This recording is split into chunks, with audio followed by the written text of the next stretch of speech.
Porti detar i Vlorës Erafor pezullon lundrimin e mjeteve të peshkimit.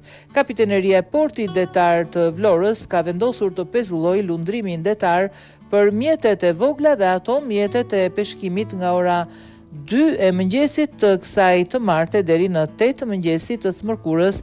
Shkak për këtë është bërë Erafor të breg detare që shkon deri në 20 metër për sekond në det të hapur.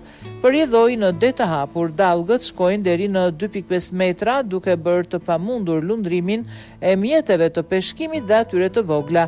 Era do të fryjë me drejtim jug-juglindje duke shkaktuar forcën e detit në det të hapur deri në 8 ball. Tragedet e linjës me Brindisin sipas kapitenerisë së portit detar do të vazhdojnë lundrimin e tyre në normalitet.